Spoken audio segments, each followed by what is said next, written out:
ایک جنگ ہوئی ہے یرموک، جس میں روم کی طاقت ٹوٹ گئی۔ اس میں 3 لاکھ تھے رومی، 30,000 تھے صحابہ تابعین۔ رومیوں کے لشکر میں 60,000 عرب تھے۔ تو ایک دن رومیوں کے سردار نے کہا کہ آج صرف عرب نکلیں تاکہ یہ لوہا لوہے سے ٹکرائے۔ ایک دن طے ہوا کہ کل جو لڑائی ہوگی صرف عرب عربوں سے لڑیں۔ تو یہ خبر پہنچی حضرت خالد کو، تو انہوں نے ابو عبیدہ سے فرمایا مجھے 30 آدمی دے دو، 30، میں 60,000 سے لڑنے جاتا ہوں۔ ابو سفیان کہنے لگے مذاق کر رہے ہو؟ کہ نہیں مذاق نہیں کر رہا ہوں۔ تو کیوں بزدل بنتا ہے؟ اسلام لانے کے بعد بزدل ہو گیا ہے، جاہلیت میں جبار، اسلام میں بزدل۔ کہنے لگے میں بزدلی کی بات نہیں، انصاف کی بات کرتا ہوں۔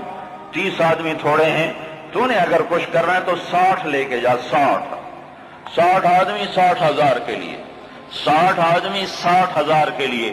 کسی فوج کے قانون سے پوچھو، کسی جرنیل سے پوچھو، آج کے پچھلے دور میں 60 آدمی 60,000 سے لڑنے جا رہے ہوں، کوئی ہے عقل میں آنے والی بات؟ تو حضرت ابو عبیدہ فرمانے لگے بھائی خالد 30 تھوڑے ہیں، 60 لے جاؤ۔ کہنے لگے بات یہ ہے ابو عبیدہ، اس لشکر میں، تیرے لشکر میں، اس وقت امیر ابو عبیدہ تھے، اس لشکر میں کچھ لوگ ایسے ہیں جن کو میں ذاتی طور پر جانتا ہوں، جب اللہ کے سامنے ایسے ہاتھ اٹھاتے ہیں تو اللہ ان کے ہاتھ خالی واپس کبھی بھی نہیں لاتا۔ اس لشکر میں ایسے لوگ ہیں۔ اس 30,000 کے لشکر میں 1,000 صحابہ تھے اور 29,000 تابعین تھے۔ کہ میں جانتا ہوں اسی مجمع میں ہیں، جب وہ یوں ہاتھ اٹھاتے ہیں اور یا اللہ کہتے ہیں تو کبھی اللہ ان کا ہاتھ خالی واپس نہیں لاتا۔ تو حضرت ابو عبیدہ کہنے لگے پھر تو چن لے 60 آدمی۔ حضرت خالد بن ولید نے نام لینے شروع کیے، این فضل بن العباس، سب سے پہلے اہل بیت سے شروع کیا، فضل بن عباس کہاں ہیں؟ این زبیر بن العوام، زبیر بن عوام کہاں ہیں؟ این عمرو التمیمی، عمرو التمیمی کہاں ہیں؟ سب سے بڑا ڈاکو بنو تیکا، رافع بن عمیرہ۔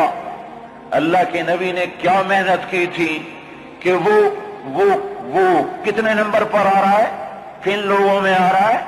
خالد بن ولید ان لوگوں کو بلا رہے ہیں کہ جب وہ یوں ہاتھ اٹھاتے ہیں تو اللہ ان کے ہاتھ خالی نہیں لوٹاتا، جب اللہ کے سامنے ہاتھ پھیلاتے ہیں تو اللہ ان کی جھولی خالی واپس نہیں لاتا۔ تو چوتھے نمبر پر کس کو بلایا؟